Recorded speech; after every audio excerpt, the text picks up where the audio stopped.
All right, welcome back to Roundtable. We're here with Roundtable member Brian. Say hi, Brian. What's happening, y'all? Y'all doing all right? So, you have a little bit of background story you wanted to give us, Brian, about some artwork you have. So, Brian, what it was, Brian said that he has two identities. I have multiple identities, sir. You have multiple identities. Yes. The name is Donnie Blanco. The head honcho. Um, like I said, that's just my rap name, but the brand name that I'm gonna be using is Jimmy Skywalker. Jimi Skywalker. You had a tune, a song out recently, didn't you? Yeah, actually, I have an album coming out. To be honest, actually, it's a mixtape, but I'm composing it as an album. It's taking me 5 years to complete this project, so I'm kind of excited. You dig what I'm saying? Plus, I have a movie coming out to feature along with it. What's the name of the album? The album is called Blue Monkey. Blue Monkey? Yeah, bro. Believe it or not, it's like a karate movie, bro. That's why I kind of put that hoe in there, like that Blue Monkey. So, okay, now tell us about the. Oh, my bad. How you fine? Tell us about. You had a song that was on Facebook that you released. Oh, Blanco Love. Blanco Love. Yeah, I put that song out that I did on Computer Love just for the I don't know, just to give people just something just to listen to just until the album just comes out before, you know. So I mean, just to entertain my audience right now. And then the reason why I did Computer Love, I mean, it's summertime, so I mean, why not just ride around with the familiar tune? And plus, like, I'm pretty sure a lot of old school heads like that song too. So I'm like, shit, why not just put my own twist on it? Why'd you call it Blanco Love? Cause nigga, I'm Blanco. Everybody love Blanco.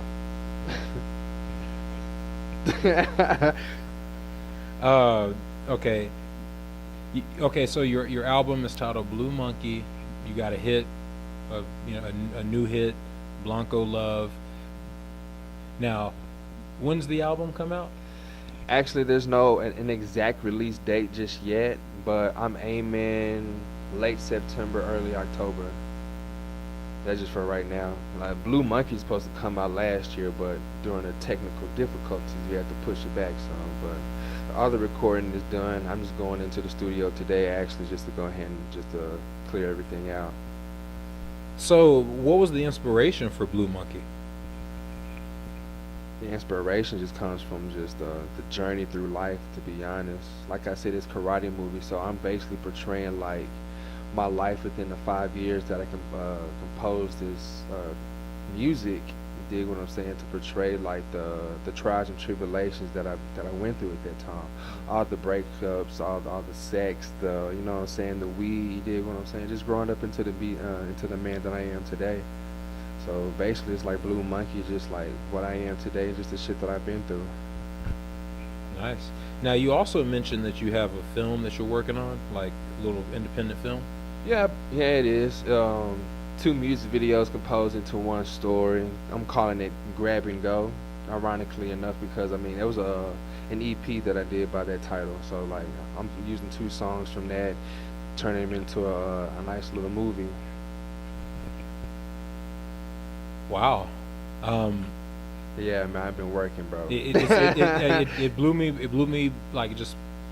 Okay, so, when are we gonna see you on stage performing, or when are we gonna? What outside of the album? When are we gonna actually get to hear Like Blanco be on stage?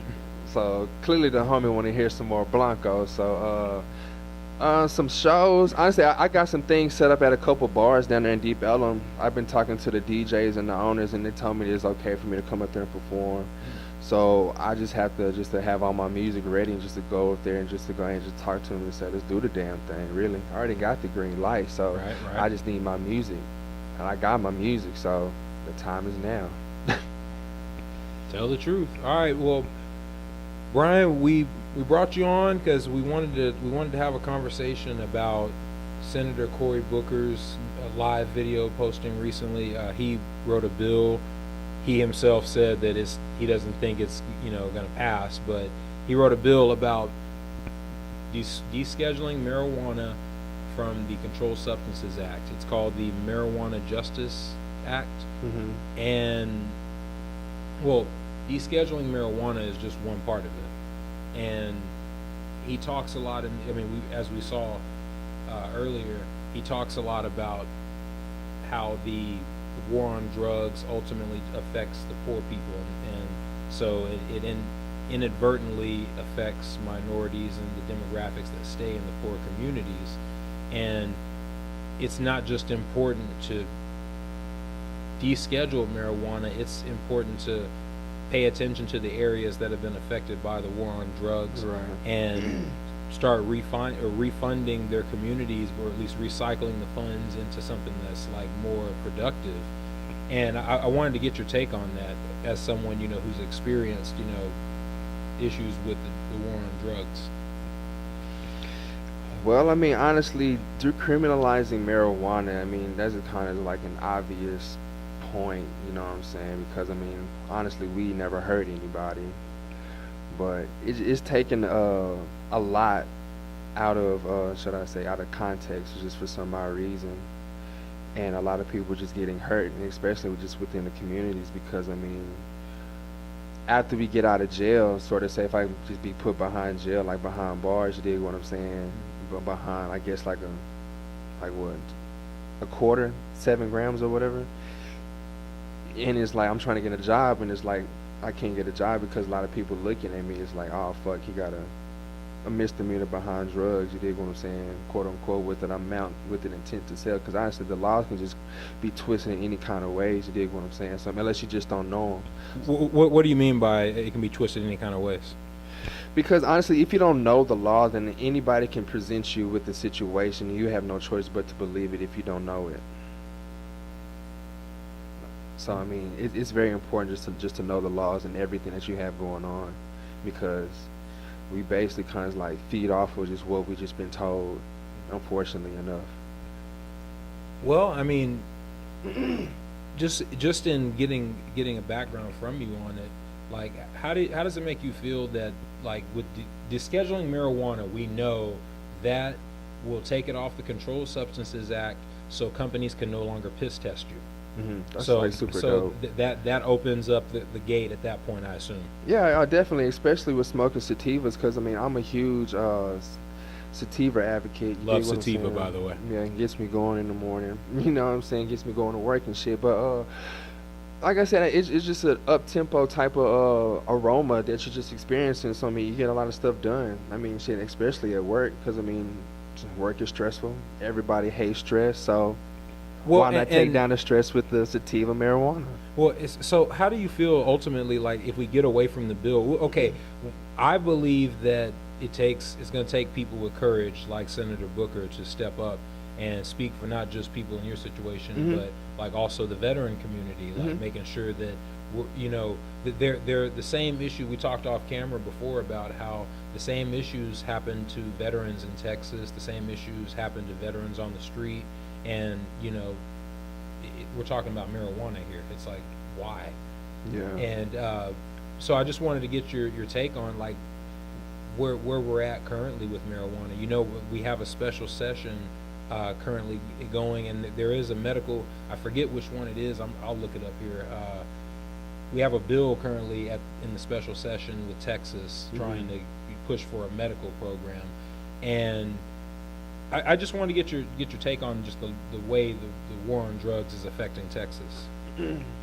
Honestly, speaking as an intellectual, as myself, so I'm just speaking as my personal opinion.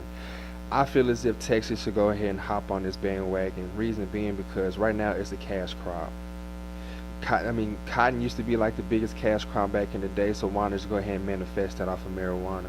We see how it's very profitable out there in Colorado. We see the results. I mean, lower crime rates. I mean, more, honestly, it's provide more jobs on top of that. You dig what I'm saying? And plus, like, the money that they're making, I've also read that they put into the educational system. But like, let's just stay with Texas. So we're a red state. Right. Obviously, we're dominated by the right wing. So Yeah. what? Well, I mean, you know, DFW. Like, am I wrong? I mean, like, ultimately, there's pockets of blue districts in Texas, but in terms of marijuana, like, what's it gonna, or just cannabis in general, like, 'cause we can include hemp. What's Right. it going to take to appeal to the right wing, do you think, in the state of Texas to get on board with this? A stronger support system, because a lot of people, we're not. What do you mean by a stronger support system? Honestly, all of the should I say, weed connoisseurs and the advocates, we're not aware of when all of these meetings are being held, so that way we can actually show the support and the knowledge and the, you know what I'm saying, like the personal, I guess, like the facts and personal, how can I say, experiences with this whole situation, because like we're not being educated where these meetings are being held, so that way we can actually just show support and giving, I'm not gonna say it like an okay to say like this is okay, like I'm okay with this.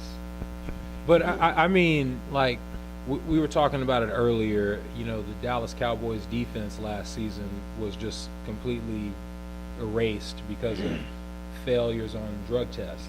Yeah. So, okay, like there's an element right there that shows you that we have it, and then there's the veterans that are out there, like, and not just veterans, but just like there's the community members out there that are all like trying to get the point across that the way we've been doing business with the drug, with just marijuana, but I mean the war on drugs in general, like, is all we're doing is putting more people in. We've got so many people in prison now, like we're creating private prisons here in the state of Texas just to put more people in to ultimately get nothing out of.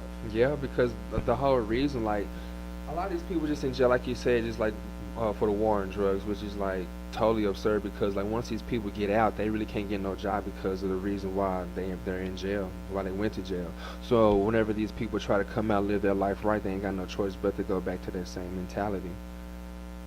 Right, and the sad part about that is, especially with the private prison system, you could go to jail ultimately for having, you know, a blunt or a joint on you, and get sent to get like a mandatory 30-day sentence, and then get sent to a private prison and not know when you're going to leave, you know. And it's a system that traps people, and I just think, especially for a state that is all about making money, what's the angle that is holding us back?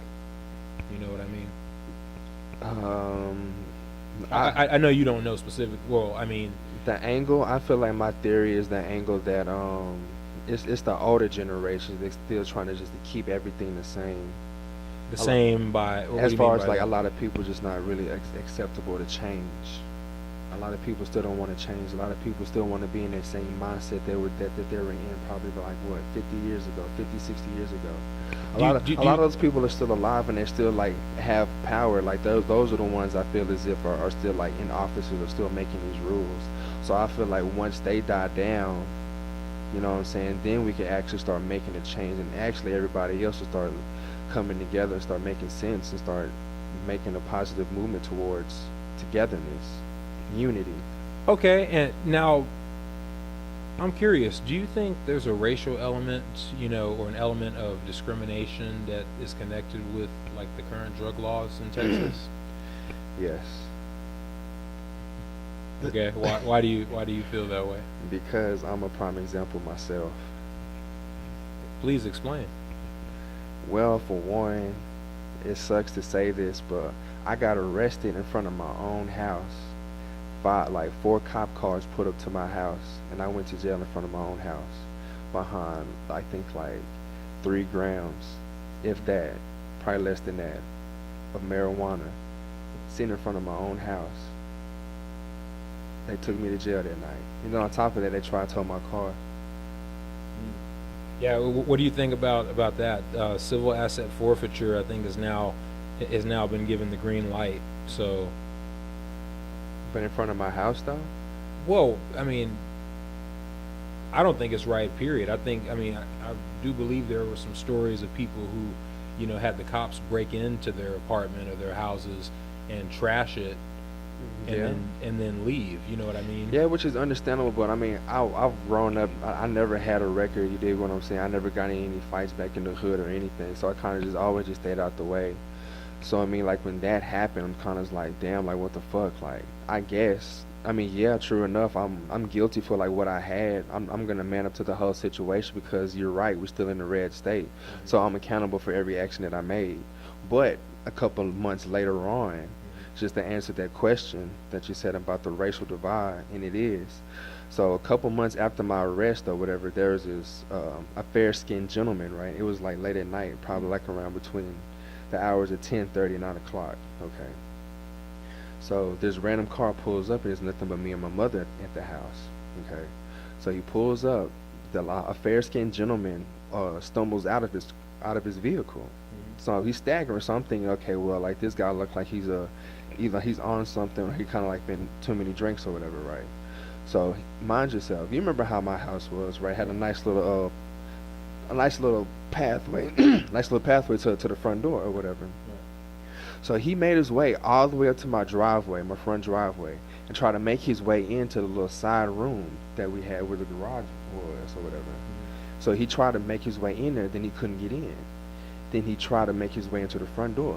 So you're saying, I'm trying to make sure I hear you correctly. You're saying a cop broke into your house? No, there's no cop. A fair-skinned gentleman. Oh, just a fair-skinned gentleman. If you really want me to go ahead and give the details, yes, it was some white guy. But at the same time, I can't say it was some white guy that did that because it was night. I mean, even to the fair-skinned white guys that might be watching Round Table right now, I'm sure they're not offended, but even if they are, I would hope not. But I'm just describing who this guy was walking up to my door. I just fair-skinned gentleman. I don't know who it was. But you said this was connected to. It was not connected to anything. I'm just saying is like I'm just showing you like the racial divide as far as like me just being just like the person who I am, like just being I guess like an African American living in Texas. Because like I said, I went to jail behind 2 grams of weed, right? And like this dude just walking up to my house all of a sudden, just basically trying to make his way into my house. So like, check this out. So we called the cops. Okay. So like by that time, he walked back to his truck, and he's still sitting in his truck. 2 cop cars pulled up, probably within 5 minutes, right? Pulled up to talk to this guy, right? And then they left. And that guy was still sitting there, and he drove off a little bit. So there were cops involved that talked to him. Yeah, they talked to him, but we didn't know what was going on because, like I said, those cops drove off. They didn't tell us anything. So my mother had to call back up there to Mesquite Police and just to see what was going on. And the cops said that guy had the wrong house. Yikes! Mesquite Police, watch out for them. Yeah, I don't really know what to say. I mean, I think that's the truth, man. I mean, honestly, if you really go ahead and ask my mother, we go ahead and bring her too. You dig what I'm saying? I mean, I hate that happened. So me being charged with a petty crime, as far as me having like a little bit of weed on me in front of my own house, took me to jail. Then try to tow my car. If my mother didn't come out trying to just see what was going on, my car would have been gone. But my car is in the front of my house, and they had the audacity to try to tow my car. True enough, I was in the wrong. But the same guy, there was some random guy, thinking he was at somebody's house, twisting it. I'm telling you. Same exact guy. I'm going to say the same exact guy. No, it's not the same exact guy. I don't know. Because like I said, it was at nighttime. So ultimately, like what we're really messing around with is discrimination. Yeah, that is what it is. Because I mean, like I said, I feel as if I got charged with a petty crime, and this dude just staggering outside of his truck. Because clearly, I feel like the man was drunk. To be honest, thinking he was at somebody else's house, turning on somebody's door, not trying to get in the house.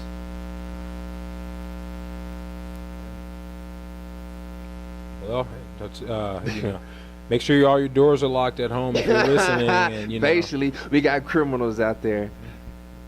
Just shout out to the Round Table. I mean, we're here with Brian, and I keep trying to remember your alter egos. You have 2 of them. I think that's part of the problem. Yeah, Donnie Blanco is the rap name, but Jimmy Skywalker is the brand name. Jimmy Skywalker is going to be everything that I put in with clothes and my production company and stuff. But Donnie Blanco is the man. That's the rap man. Hey, well, there you go. That's the rap man. But you didn't really talk too much about what Jimmy Skywalker. You just said that was your clothing line. Brand name, should I say? branding. Basically, so I'm gonna use Jimmy Skywalker as far as like my executive producer name, the writer name, like I said, clothing wise If you and don't everything. mind, why Jimmy Skywalker? Because that was the first rap name that I came up with, so I decided just to go ahead and keep it. I mean, I already got the name copyrighted, so I'm just go ahead and just manifest off of that. Makes sense. Path of least resistance. Yeah, I already got the name, so why not just go ahead and just make money off of it? I was trying to find Jose Menendez, the senator that is in the special session trying to get. It's a medical marijuana bill. They kind of screwed us. I actually wanted to hear your take on that. They screwed us, the Republicans. I'm just gonna call you all out if you're watching. The Republicans. They screwed us and didn't allow the multiple marijuana bills. SB 269, I believe, was one of them, dealing with the one. It wasn't the decriminalization one. This was the, I think, full fledged. If we can make recreational sales happen, you know, it would have been possible. I'll have to check my source on that one, but we never got to it, basically. And like the way I see it is, it just doesn't make sense. We work so hard, you know, as we were talking about before, in rallying, you know, as Texas citizens, you know, we're rallying for the cause of marijuana, and speedboats and fishing and camping trails or whatever they were talking about is ultimately more important than reading off a bill that could probably save lives, if at the very least change them. You know, I just wanted to, you know, get your opinion on that, because it just seems pretty crazy. Yeah, it kind of just backwards because I mean, you would try to just think that people in power are trying just to help other people, trying to just build a better society for one another, for the younger generations to go ahead and just to build off of that, and so on and so forth. Right. And just us as a state, though, like, There's too many rules. I really do hope that at the very least a bill does break through for medical marijuana expansion in Texas. Yeah, but at the same time, we have to get the support behind it. I feel like once we get the support, then everybody would just be on the same bandwagon as far as like as a positive movement. Well, what do you mean by support? We have to know just like where to show up. Well, I mean, outside of you know, DFW Normal, shout out to you guys. What other places do you think that like would? Austin, of course, because I was talking to this guy.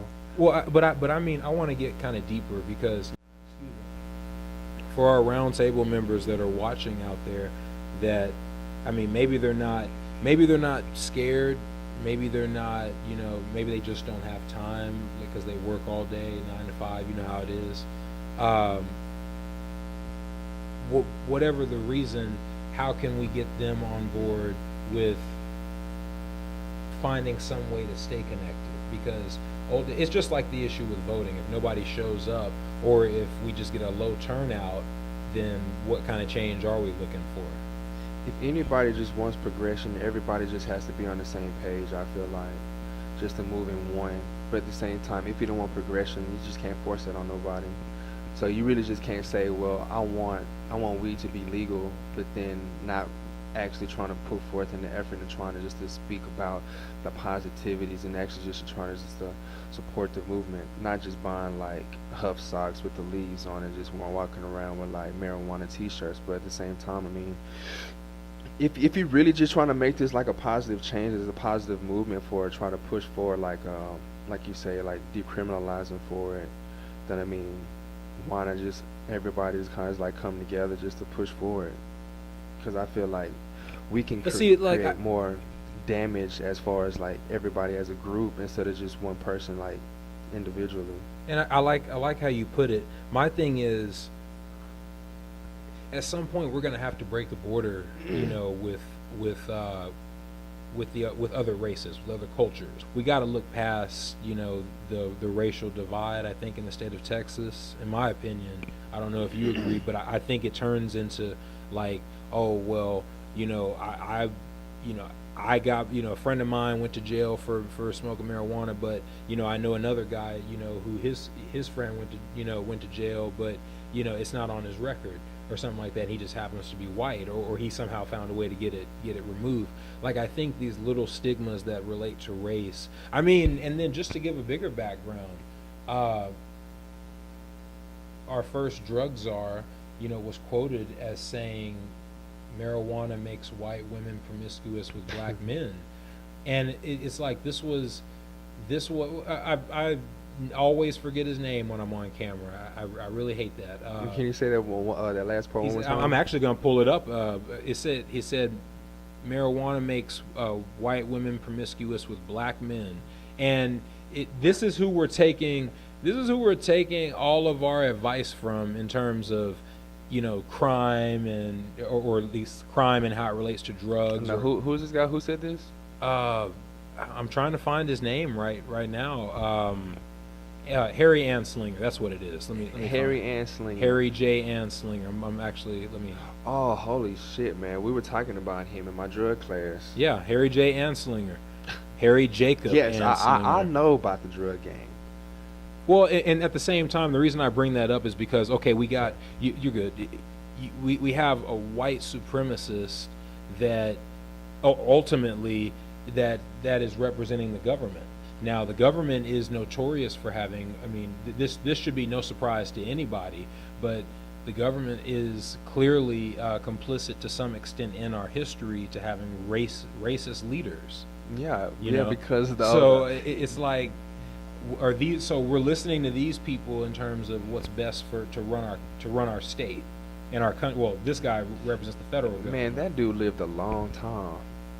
Man, somebody should have took him out a long time ago. But what's interesting? He was also a prohibitionist. Man, the hypocrisy, right? I'm not surprised. And I mean, I'm pretty sure he was drinking too. But you know what's crazy? It's not as if it doesn't happen within the communities that represent the government, or that are in the government, or that are representing the 1%.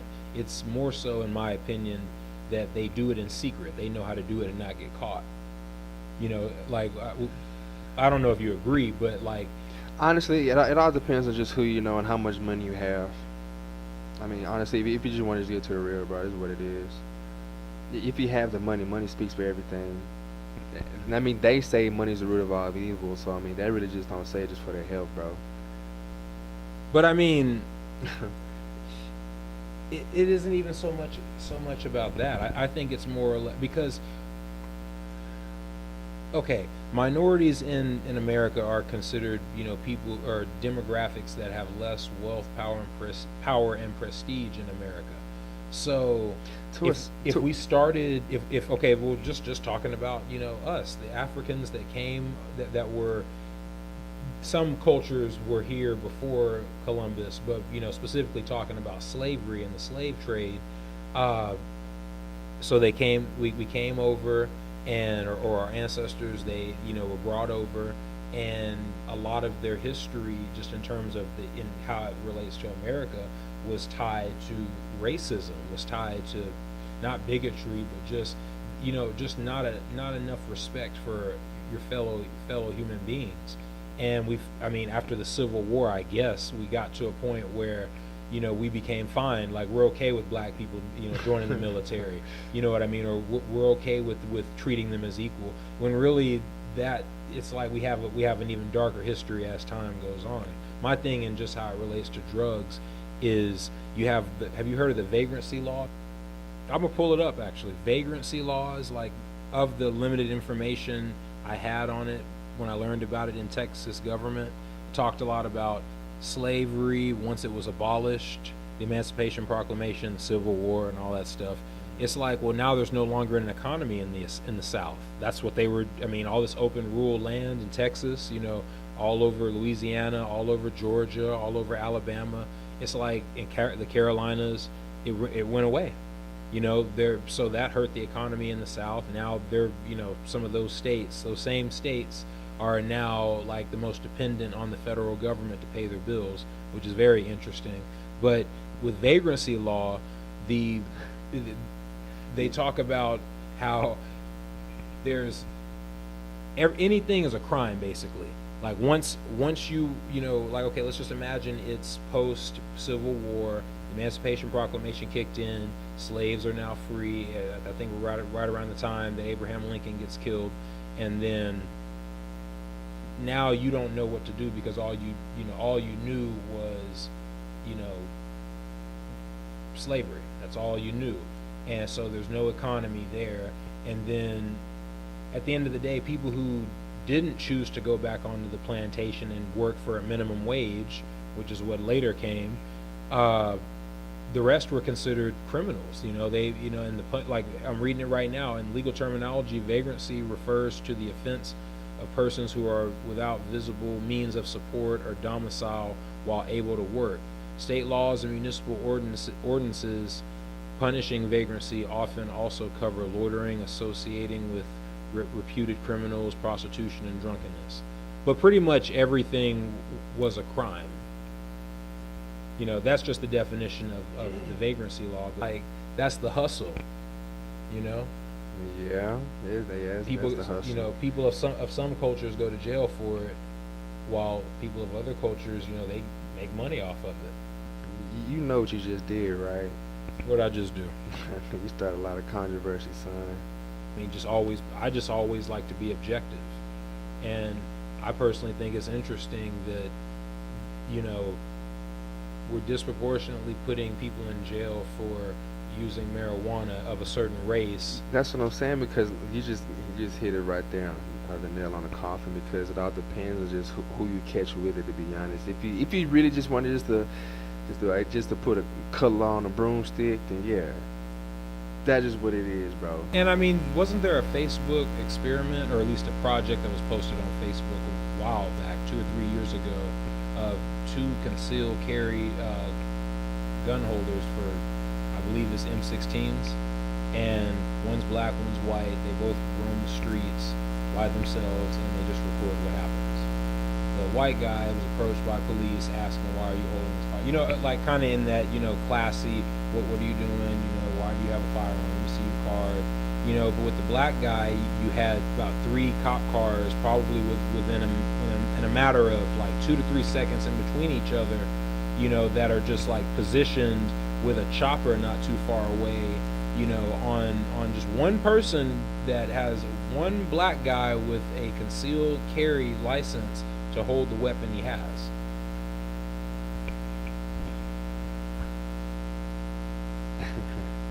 It's interesting how the law works in America, huh? It's a curse, really. Why you say that? Because you know the old saying is like, you make the bed that you lay in. Explain. Because I mean, honestly, I guess we gotta just take responsibility for our own actions, to be honest. Because we kind of like, I don't know. We just have to take responsibility for our own actions. And like what happened with that guy, like that sucks. But at the same time, like that's the image that the world kind of like dictates, and just what they see about us. You dig what I'm saying? So it's just like you see one cat just walking down the street, like you said, with the M16 of a fair skin. You dig what I'm saying? You think he's okay, but it's just like of a darker skin color that you've grown accustomed to being quote unquote fearful of. You know what I'm saying? Shit, you got everybody surrounding this cat, you dig what I'm saying, ready to shoot this nigga down. Excuse me for the N-word, but yeah, you dig what I'm saying, just ready to shoot that man down based on the images that are portrayed behind this culture. Right. And I think between guns and marijuana, I see a correlation. Like, it's like, based off of what you're saying, that it's not fair, but at the same time, there's got to be a way to change that. Like, it shouldn't operate like, if we're gonna say, you know, if we're gonna say using marijuana is illegal, then it's illegal. It should be illegal across the board, you know, for every other drug, including marijuana that we use. But we don't do that. We don't have that logic, because, oh well, what if you need aspirin? Well, we used to get that from it. I mean, we can go into the whole spill as to why it should be legal, but the thing is, when we break down the racial component, I think it exposes some ugly spider veins that we haven't been paying attention to, in that while we all, whether you've been affected by somebody that's watching this right now, if you've been affected by the drug war personally, or know somebody who's been affected by it, we know that when we start talking race, there tends to be a little bit of a divide. We don't really solve, I feel like, here in Texas, the drug problem until we solve the race problem. I like I said, it's a big problem, but I mean, I want to. Yeah, but I guess going back to what you were saying about how like there's always going to be like a drug problem, and yeah, unfortunately, but everything you got to just look at. Drugs make people feel good. That's why I say that's what my definition. I feel like that's just what it is, because I mean, you use drugs like to basically just what do you use to cure a headache, something to make it feel better, right? Aspirin, you dig what I'm saying? Motrin, you dig what I'm saying? Benadryl, for your allergies. Things that are plant-based medicines. You know what I'm saying? So it's just like marijuana for the stress. You dig what I'm saying? So I mean, like I said, sex can be a drug too. Sex can be a drug. Food can also be a dangerous drug. Alcohol is a drug. But here's the thing, though, playing devil's advocate. If we're talking about marijuana, like, does it help to push it more as a drug, or does it help to talk about like the fact that it's not so much a drug as it is a plant, as it is it's pieces of something that we already have in us that we're just adding to, supplementing. Yeah, because at the same time, but you really can't just underline it as just like as a plant, because it's not technically, it's a plant, but at the same time it's still being genetically engineered. You dig what I'm saying? Do you mean now it's being genetically engineered? Yeah, as far as like creating like different feelings. You dig what I'm saying? As far as like for insomnia, people that's just always anxious, to help out with people's ADHD, you know what I'm saying? So you have like different chemicals within different plants, you dig what I'm saying? Because I already know, like back then, like I've talked to a few old schools, like a couple of my OGs or whatever, saying like the weed that we have now wasn't the weed that they had back then. So I saw this book, and it had I forgot the title of it, and it basically was like revolving around drugs and relating to drugs and technology, and how far technology has came. You dig what I'm saying? Just from just look at the cell phone, for example, or even just like the computer. Like, remember how big the cell phones used to be? Even in old movies, like you would see people carrying around briefcases with the cell phones, and now like it's just handheld. We can make videos, you can make movies on these phones now. So like, just imagine like, as far as like just natural, like a natural, or like you said, a plant-based supplement. You dig what I'm saying? What we can just manifest from, because seedless watermelon and seedless grapes are genetically engineered. Believe it or not, it's not natural. That's deep. Seedless grapes? Seedless grapes and seedless watermelon, I believe. Seedless watermelon for sure. I don't know about seedless grapes, but I'm just kind of putting two and two together. I guess that's just one more reason for me to stop buying grapes. Yeah, so but like I said, at the same time, so I mean, like we are like grapes without creating. seeds. You dig what I'm saying? Like this plant-based product that will like help out the people. You dig what I'm saying? So I mean, like I said, it all depends on how people just look at it. But so I mean, it helps me for what I just need to do, my back pains and like my stress levels and everything else too. As far as my creativity when it comes to this music thing. Well, and then that's actually where I wanted to go with it. Do you believe that it can be like it can be the enhancer for an artist? Yeah, it's definitely it's definitely an unlocking tool, not just from an artist, but also just for businessmen. If far as like you're business oriented as well. If you just need just like another perspective, you just need to unlock the gates to your third eye. Just for free game for the people. I'm pretty sure everybody heard about Alexander the Great, right?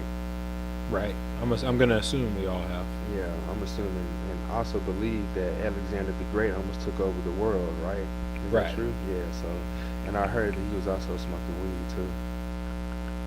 I mean, hey, So I mean, it's probably just unlocking to us. So I mean, the possibilities are endless. So I mean, that's what it is. I'm not saying anybody should take over the world, but he's trying to take over the world doing it a peaceful way. true. True Peaceful that. way. Everybody together, no racism, no nothing. Everybody come together. And that's actually a good segue. So recently, Colin Kaepernick's girlfriend targets Ray Lewis and Steve Biscotti on social media. My background, just in terms of what's going on right now with Colin Kaepernick, I do personally think that there's more to the story as to why he's not being signed. I think it's unacceptable that the Dolphins, who just today signed Jay Cutler, I think that's ridiculous. I think it's ridiculous that Mike Glennon and Mark Sanchez got signed over Colin Kaepernick. You know, hell yeah. I think Them it's boys are ridiculous trash. that you had a kicker on the Giants that he admitted to abusing his wife. Yeah, abusing his wife, And right? they re-signed him. So I really don't understand personally why Colin Kaepernick isn't signed with a quarterback or with a franchise. But I will say, in terms of Baltimore, I think they're the perfect suitor for him. I think now more than ever, like this is like the last stand moment. I have to assume with the Baltimore franchise, you know, because what reason do you have to not sign him? You know. Yeah, because Flacco's basically on his last leg. Well, and he's possibly going to miss some time for the regular season. And I mean, if we're just For the injury, right? right, if we're just talking about the sports side with Colin Kaepernick, okay, we as we talked about before, I don't think he can compete with the top 5 QBs right now in the NFL.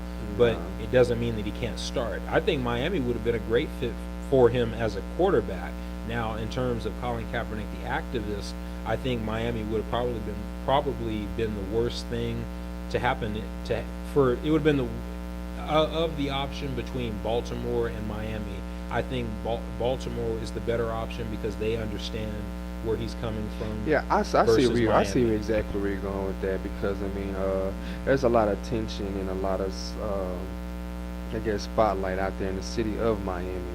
So as far as him, like, And don't forget the shirt he was, Fidel Castro. I mean, like, ultimately, he's rebelling in the way I assume some people identified with Colin Kaepernick in Miami is he's rebelling against one oppressor while supporting another. That's how some people looked at it with Fidel Castro, as you know, of the population in Miami, he was right there. Yeah, because they fled from Castro.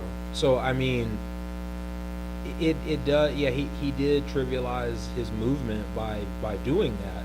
But at the end of the day, like in Baltimore, it's 63% African American or black, and so that's also where Freddie Gray happened. And like that entire community would definitely stand up with Colin Kaepernick. It's just harder to figure out with Miami because, well, he kind of came in and put his feet on their table without asking permission to sit down. You know what I mean?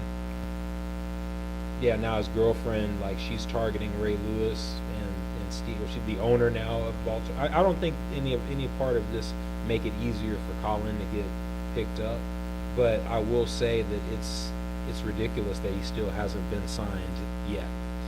I mean, at the same time, we really haven't just seen Colin Kaepernick like work out and everything else too. So I mean, really don't know what kind of football shape that this man is in. What kind of shape do you think Mark Sanchez is in? Not that much. I think I can play better than him. Probably, but he's the backup now for the Bears. Yeah, which is true. But at the same time, I mean, is he working out, or is he just out there just? He just got there, so I mean, we have to. But I mean, nah, I'm just saying, like, is Colin Kaepernick actually working out for these teams, or is he just out there just doing his own thing? well, I know he worked out for Seattle. Mm-hmm. Not sure about Miami or Baltimore, but their issue is that, like, for both Baltimore and Miami before today, their issue is they needed a quarterback now. Yeah. which is, I mean, like I said, I mean, Colin Kaepernick is still a nice little piece to any kind of organization, even if it is just like a backup. But personally, I mean, if you just go to like a franchise, like you said, like the Baltimore Ravens or the Miami Dolphins, or hell, even like the Bears, you dig what I'm saying? They kind of just need like Well, he's not going over there to take over ultimately because he's supposed to be going as a quarterback. right. But as a backup, he has the excuse to say, "Oh, well, I'm a backup." But while Joe Flacco's out, like he's the guy. So that means obviously no more kneeling, no more protests like that, and that he's got to be committed to the playbook. So I know that any franchise that needs a quarterback is going to probably wonder, is he going to pay attention to the playbook? Is he going to be the person we need him to be? And they're not. Steve Biscotti said that he wasn't. I don't think I'm saying his last name right either. Biscotti. Yeah, Honestly, Biscotti. I'm pretty sure it's Biscotti. Biscotti. He doesn't. Or the last big speech we heard him give, or statement we heard him give for Colin Kaepernick, is that we're not quite sure if he will help us win. Honestly, yeah, I'm pretty sure Colin Kaepernick will try to help you win because Colin Kaepernick has something to prove. But what do you do if Joe Flacco comes back and then Colin Kaepernick goes back to activism? Just being objective, goes back to activism, and but God forbid something else happens in Baltimore. Flacco? Yeah, if Flacco comes back and then now you got Colin Kaepernick that can take a back seat because Flacco's here. I mean, yeah, because Flacco was there. Flacco won a championship. Colin Kaepernick hasn't won anything just yet. That's so not fair though. He went to the Super Bowl against Flacco. I mean, and he lost. So I'm just saying it's only just fair, and plus like that is what it is, because that's Flacco's team anyway. So that's dope if Colin Kaepernick can come out there and just But you don't think that just shake up the field. But still, you don't think that Flacco could mentor Colin Kaepernick? Oh yeah, definitely. Just He on can. as a quarterback. Yeah, he because can. I mean, like you could groom him to take your spot. He's only 29. Yeah, because that's what Romo's doing with Dak anyway. Well, that's what he was doing when Romo was sitting on the sideline. I already know Romo was putting Dak on a lot of game, a lot of knowledge about the game. So I mean, Well, the Cowboys. Shout out to the Cowboys fans. Like Yeah. we're a whole different beast. yes, Colin Kaepernick, I would have wished that we could try to pursue him, because him coming to Dallas, I don't think that would have been a bad idea. But Texas, red state, we were talking about that earlier. So honestly, if Colin Kaepernick would have came to Dallas, he would have done the whole little kneeling thing. I don't think that would have done too much. if he just comes to Dallas as a backup to Dak. Like I said, I really don't think it'll do too much as far as like his activism goes, as far as like him building like his reputation back or whatever. What I'm saying. However you want to look at the situation, you know what I'm saying. So I mean, honestly, it's hard to pin on the Dallas nightlife for him because honestly, everybody getting in trouble out here, to be honest. So I mean, honestly, I think he'd be all right out here in Dallas if he does try to become like the backup quarterback. It's anywhere. You dig what I'm saying? They just have to accept Colin Kaepernick just for what he just believes in. But at the same time, if you really don't want to just accept for who he is, then you really shouldn't try to talk business with him. Well, so do you think that he's going to get signed with Baltimore? Honestly, I hope that Colin Kaepernick plays another football game. I really do. I really just can't say that if anybody just signs him. I'm just praying for that man, to be honest. With Colin Kaepernick, what changes since he's taken a knee, and then stood up and admitted said he's not, going to do that anymore. Like ultimately, what has changed? Like his status as a QB becomes controversial only because he did something that, you know what I mean? Like, and it's hard to figure out. Like, but for me, I think he should have been signed yesterday. If this is a personal matter and you need a quarterback, then we shouldn't even be talking about, oh, well, what happens if this, Yeah, that's what I'm saying. That they should have just gave the man a job. Yeah, just let the man just play football, man. As we close, Any final thoughts? Anything you want to give to the roundtable community? Any shout outs? Yeah, shout out to the Promotion? roundtable. I mean, this is a pretty dope opportunity that you blessed me with. So I mean, I really appreciate you having me on the show, man. I'm glad you Really came. means a lot. Yeah, man. You already know day one stuff. You get what I'm saying? Sisterhood, man. Absolutely. But all right. So yeah, like I said, I got a grab and go film coming out, Blue Monkey, the mixtape slash album or whatever you want to call it. But I'm like I said, I'm treated like an album since I worked on it for 5 years. It I have a different types of music on there as far as like awareness, love. I even have songs for for the knuckleheads. You know what I'm saying? Just all type of music, just cruise around type of music. Even got some things you can just get ready to go to the club with. Even something you just put on for a lady, something for the ladies. So I mean, All right, yeah, we're gonna be listening to it. yeah, it's gonna be I mean, pretty dope, man. we're looking forward to. You said the album hasn't had you don't have a release date. Nah, not yet. So I'm also concentrating on graduating too this year. So I mean, I'm aiming, like I said, late September, early October, but most likely I'm gonna have released both of them on the internet, my movie and the mixtape on the internet. So just be in tune for that. But for all the followers and everything for Roundtable, you can go ahead and follow me on Twitter at B_lot. That is LOTT. And my music is on SoundCloud at Donnie Blanco. And follow me on Instagram at OG Donnie Blanco. Gotta get the promotion out there, man. I'm on the camera, so I wanna just go ahead and do it. Just fuck with you, boy. I'm pretty nice. I'm pretty dope.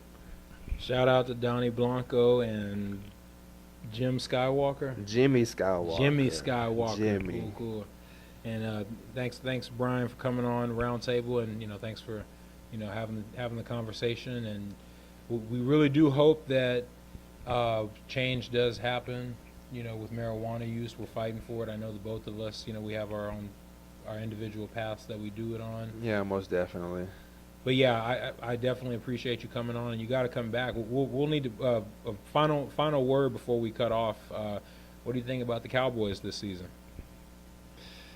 We got a tough schedule, so it's gonna be entertaining. We see everybody in the playoffs. I'm calling playoffs already. All right, you guys watching Roundtable.